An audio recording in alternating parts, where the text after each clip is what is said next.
Yes bakunzi ba KMTV Kiyago Media TV twagize ikintu kidasanzwe cyane promotion hari abakozi b'Imana abitwa bungere abashoboye kwigisha ijambo ry'Imana bice mu gitabo cya Bibiliya. Hari ibintu batagiye batusomera bagiye barasimba ugasanga umengo na gakode aho bigaragara no munsi ugasanga hari abakozi b'Imana basiye banywa imivinyu bamwe bakadufenta ngo banywe za Heaven ariko kuguma ari umuvinyu bagashiramo n'akantu nyene kugira bamwe bagubwa neza.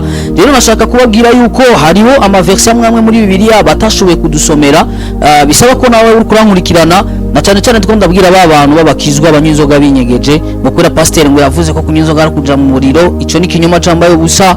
Bibiliya avuga ngo vino niyo mucokoranyi ariko nahantu handitse ngo inzoga niyo mucokoranyi, ariko Bibiliya ngira ndabasomera hano muri Bibiliya ahantu habiri aherekana yuko uhoraho Imana yabwiye abantu banywa inzoga, abantu bayo banywa inzoga bakubita gacupa.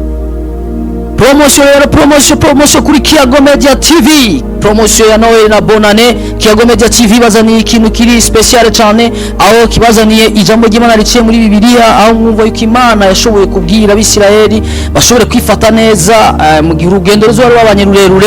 Ariko reka tubanze tugaruke mu itanguriro. Biragaragara hari umugabo adasanzwe yitwa Nowa mwese mushobora kuba mwaramwumvise amateka yiwe cyangwa amakuru yiwe biciye muri bano bungere cyangwa bano bapasiteri bano baherezi bahagarara imbere yacu batubwira ibijanye na kino gitabo ca Bibiliya. Mbega nashaka ndabaza ikibazo mwebwe muko murankurikira. Akabazo ka mbere no mushaka kubabaza, mbega Imana yokoresha imboregwa? Akabazo ka mbere question mark. Imana yokoresha imboregwa? Ndabasaba muze kunyishura muri commentaire. Ndazi benshi muraza kuvuga ngo ariko ngira ndabereka ko Imana yakoresheje imboregwa. Nowa yari imboregwa. Ndazi abapasiteri bavuga ati wowe yaraguye cyangwa uyu n'umupagani cyangwa uyu n'umumizima, ko babazi ko bama baharira n'abamizima kuvyerekeye igitabo Bibiliya. Aha biragaragara Nowa usomye amateka yiwe Nowa yarashobora kugenda no kumusoza akamara y'imyaka myinshi cyane n'umudamu we akamushira akayoga agacupa kakanywa, ariko ngira ndabereka hano Nowa yari imboregwa. Aha tugira dutangure mu itanguriro turagenda no mu gusubira mu vyagezwe.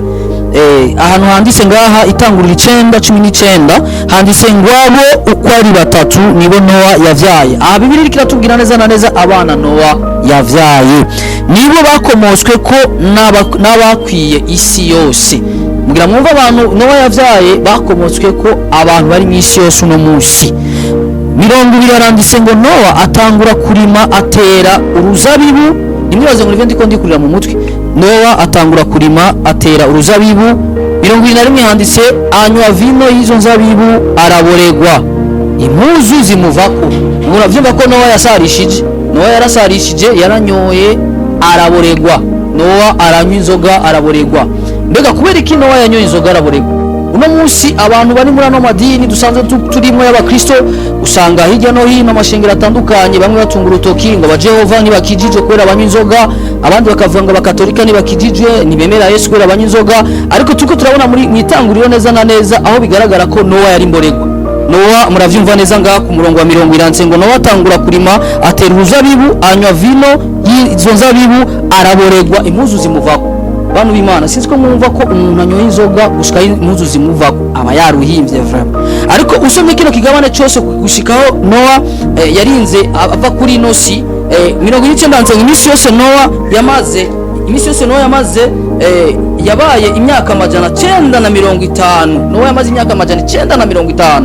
Urumva mugimana ntiyigeze imucira urubanza ngimubwire ngo Nowa ngo uri imboregwa. Nowa ni wa muntu mwumva yakoresheje n'Imana yashoboye kubaka ubwato arubaka ubwato arabwira abantu bihane baze no mu bwato ko Imana igirira imbure isi bari babaye muco gihe. Mugumva ko Nowa yari imboregwa. Imana nigeze imucira urubanza. Namwe rero mwamadini mwe mwabaporoti mwe nimwe ndiko ndabwira mwebwe muko murankurikirana mwebwe mwita bungere n'abapasiteri sindiko ndahakana. Bibiliya tubwira neza ngo vino niyo mucokoranyi. Vino ishobora kunyuka ugakora ibintu bitameze neza nkuko Nowa gahuzu kamuvuyeko, ariko mureke gucira imanza abandi ngo kunywa inzoga ni icaha. Uno munsi rero ndababwire promotion cyangwa cyaba abantu promotion iri mu ijambo ry'Imana, kuko ijambo ry'Imana turihabwa ku buntu nubwo hari amaverse amwe mudashobora kudusomera kubera muzi ko ari ibintu bimwe tugiye turamenya vyotuma abantu baronka no kwidegemvya kurenze ugasanga abantu barengeje, ariko ni vyiza ko bamenya ijambo ry'Imana ico ritubwira. Turagiye aha tuvuye mu itanguriro ndaberetse umugabo witwa Noah yashoboye kuba imborerwa mu Imana imukoresha ivy'ubuhizi. Bigaragara ko ngaho iwanyu murafise umuntu aborerwa cyane, mugani mumutese kivume, arafise ubwenge, arafise n'ivyo ashoboye, arafise n'ico ashobora kumara muri societe mu gihugu, arafise n'ico ashobora gukora mu kibano mu iterambere rusangi, acana ko twese turi kumwe birashoboka. Turagiye rero gusubira mu vyagezwe, hatuvuye kwa Noah gusubira mu vyagezwe 14:25, duhereye ku murongo wa 28. Niyo tugira dusome gusubira mu vyagezwe, aho bigaragara neza yuko inzoga Imana yabwiye Abisirayeli bazi babikura amahera bagende banywa gacupa. Mava mwaza ko arivyo ndiko ndikurira mu mutwe. Gusubira mu vyagezwe 14, aharanditse ku murongo wa 25 haranditse muze mubigure amahera, mubikura amahera, muyatekere, mugende aho hantu Uhoraho Imana yanyu azoba yaratoranije. Ahantu Uhoraho Imana yarabwiye Abisirayeli bagende babikura amahera, bagende babikura amahera bayatekere, hama bagende aha hantu Uhoraho Imana yabo azoba yaratoranije. 26 handitse ngo mushike muyagure ico mwumva mugomba cyose. Promotion mu ijambo ry'Imana. Noel na Bonane abene gihugu nimufate musangira agacupa, musangira agafana, ariko umuntu atanywa inzoga yinyura agafana ni mutahure, ariko nujya inzoga bantu b'Imana mureke kumucira urubanza, kuko Imana ngaha ashobora kuba yarasomye n'iyi verse cyangwa atarayisoma, ariko ndabasabe muyisome neza. Ku murongo 26 handitse ngo mushike muyagure ico mwumva mugomba cyose. Bantu b'Imana nashaka mwumva ukuntu Imana yabwiye Abisirayeli banywa inzoga, abana vino bagende banywa inzoga. Mushike muyagure ico mwumva mugomba cyose, ari inka, ari ntama, ari vino, ari inzoga, ari kindi kintu cyose mwumva mugomba, muheze mubirire ngaho nyene imbere y'Uhoraho Imana yanyu, mubisangire nabo mu ngo zanyu mugize iki munezerewe. Bantu b'Imana munazi ko anywa gacupa yarari muri ya madini y'abaporoti y'aba bakizwa bigira bo kumengo babirirwa mwijuru, bamwe bagataha mwisi, bagacira imanza abandi, nkuko Yesu yavuze ngo nitugaciranira imanza. Nukuri ivyo bintu bihagarare, mureke kuvuga ngo babandi basenga ibi basenga bijya, ariko Uhoraho Imana muravyumva ko ubwiwari yabwiye Abisirayeli genda mugura inzoga muzisangire nabo mu nzu yanyu munezerewe. Murazi gituma Uhoraho yavuze ngo bazisangire n'abantu bo mu nzu yabo banezerewe. Uno munsi ugiye gusangira agacupa mu kabare n'umuntu mutavuga rumwe, naho musororera araguhindura akagutabira, agukubita amangumi n'amenya akayakuramo. Urumva nicyo gituma Uhoraho yabwiye abantu tugenda musangire n'inzoga, ariko muzisangire nabo mu nzu yanyu munezerewe. Ikibazo dufise mu gihugu cacu, umuntu arashobora kuba afite ikibazo na mugenzi we agaca yibaza ngo kugira buzuzanye basabane imbabazi, iyo mujana mu kabare agashavuka atarahera, ugasanga mujanye mu kabare kagacupa gakaca kavyura agashavu, bagaca batabirana, maze igitusi gaca kiza ngo nuko banyoye inzoga, ariko n'akantu kaba kari gasanzwe kariyo.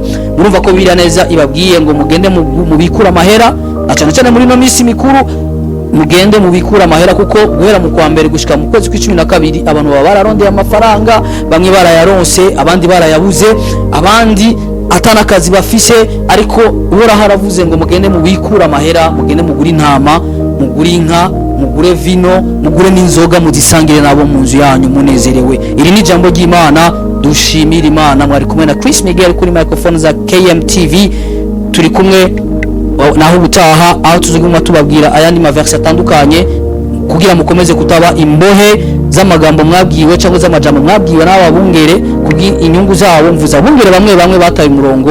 Naho gutaha, shalom shalom.